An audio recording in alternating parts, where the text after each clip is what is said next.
that this is the month of August? I mean, summer is almost over. Oh my goodness. Like, where did summer go? Pretty soon we have to start thinking about school and all the things that we need to get, like your pencils and all your school supplies and the Kleenexes and the hand sanitizer and new clothes and new underwear, and you gotta get up earlier, and then you gotta go to bed earlier, and you gotta start brushing your teeth two times a day, and then you have to make sure you're combing your hair and all these things and all.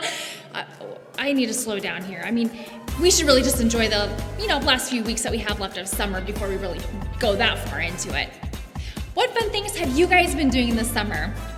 Well, things might have looked a little bit different this summer, but one thing that we've been really excited about is bringing you guys great lessons each week about God. This month, we have a new theme, and it's called Indescribable. Your Creator has no limits. Let's go ahead and dive into today's lesson. Take it away, Jacob.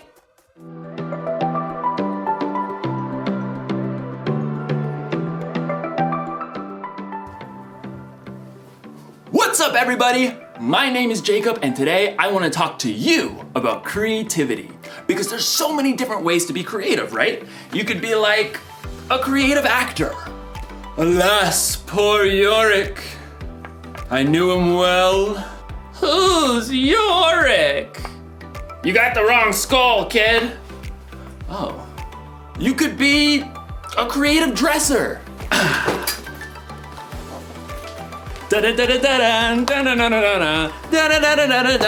Hey! You could be like a creative, I don't know, scientist? But most of the time when you hear the word creativity, you think of something like this. A work of art. Or maybe you think of something like this. Wonder what's got him so anxious. Oh! Oh! Ugh, ewy. In today's story, you're going to hear about the very best creation of all time. Actually, it's the very first creation of all time. It's where creativity was born. And cockroaches. No, it's good. It's indescribable. See you in a few. The Bible. It's 66 books of history, stories, letters, and poetry that fit together to form God's one big story.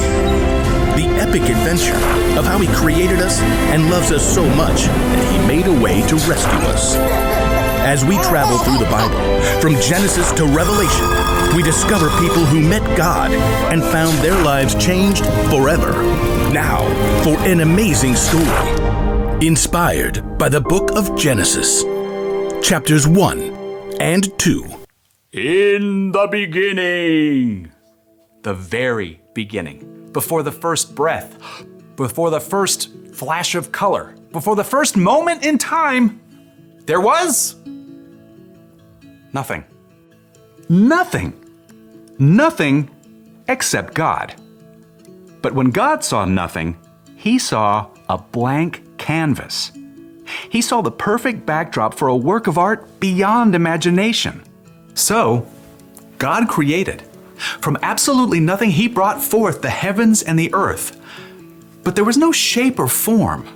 God's Spirit hovered over the dark emptiness. Then, God called out, "Let there be light." Brilliant light shattered the darkness like golden trumpets on a still morning. Bright rays shimmered and danced in all the hues of the rainbow. God saw the light was good. He divided the light from the dark, calling the light day and the darkness night. Evening and morning together shaped the very first day of all time. Then God said, "Let there be a huge space between the waters. Let it separate water from water." By His words alone, God shifted the waters, leaving a vast arching space above, the sky. Evening and morning rolled past, the second day. God lifted His voice again. "Let the water under the sky be gathered into one place. Let ground appear." Dry land shrugged its way out of the water. Islands and vast continents and gritty deserts and towering mountains. God called the dry ground land, and he called all the gathered waters seas. But God had even bigger plans for this day. Let the land produce plants, and let there be trees on the land. In moments, tall grasses unfurled across the plains, and giant redwoods shot up from the dirt. Flowers and grapevines and carrots and corn sprouted and flourished. God saw that all of it was good. That evening and morning closed out the third day. Let there be lights in the huge space of the sky. Let them separate the day from the night. At the sound of God's voice, the blazing sun exploded into being. The silvery moon spun out. Stars and galaxies flooded into space, filling the universe. Pew, pew, pew. God set the sun to rule the day, and the moon to rule the night. And God saw it was good. That evening and morning made up the fourth day. But God wasn't done painting his masterpiece just yet. Let the seas be filled with living things. Let birds fly above the earth and across the huge space of the sky. Instantly, the seas and rivers and ponds writhed with dolphins and octopi, salmon and minnows. Eagles soared and bluebirds nested, while ostriches stretched their long necks. God saw they were good. That evening and morning formed the fifth day. But God kept working on his creation. Let there be livestock and creatures that move along the ground and wild animals. At once, animals of every kind appeared. Elephants thundered through the forests, and squirrels darted up tree trunks. Monkeys chattered, and pigs rolled happily in the mud. God saw it was all good. But he had one more creation in mind. Let us make human beings so that they are like us. Let them rule over the fish and the birds. Let them rule over all the animals. Then, with his own hands, God formed the very first man and the very first woman, Adam and Eve. I'm me. And you are you. And this place? It's beyond words. Unlike the animals, God made people in his image to reflect him. Have children and fill the earth. Rule over the fish and the birds and every living creature. I am giving you every plant on the earth for food. God looked over everything he had created and saw that it was very good. That evening and morning were the sixth day. And on the seventh day, God rested. His work was finished. His glorious creation was complete. But because God had formed people in his image, they too could reflect his imagination and creativity. The possibilities ahead of them were endless.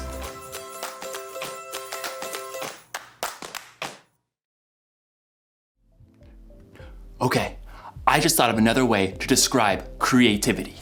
Creativity is imagining what you could do because you were made in God's image.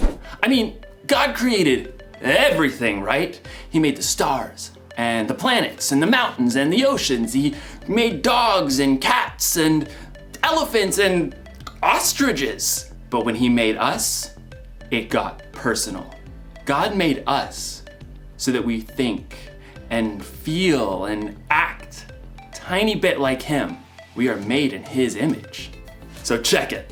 Imagine looking at yourself in a mirror. That's what God is like. And no, I'm not saying that he has the same hairstyle or eye color, but look a little bit closer. There's imagination behind your eyes. You have a smile that could encourage someone when they're feeling down. And your hands that could help someone lift a heavy load. Ugh. All right. There's no limit to what God can do through you. That's because there's no limit to God's creativity. That's the one thing to remember today. There's no limit to God's creativity. Seriously, take a look this week at the things God has made and let it blow your mind. Look at the stars in the sky and think about how it could take literally millions of years just to visit one up close. Listen to the sounds outside your window at night and let yourself wonder, how do crickets make that noise anyway? And then look really close in the mirror and see how unique you are. See the color and feel the texture of your skin. Look deep in the reflection of your eyes to see a God that made you and loves you more than you could even imagine. That should give us all a lot to think about.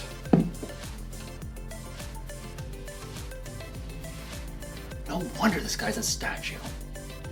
He's thinking about God's creativity. Dude.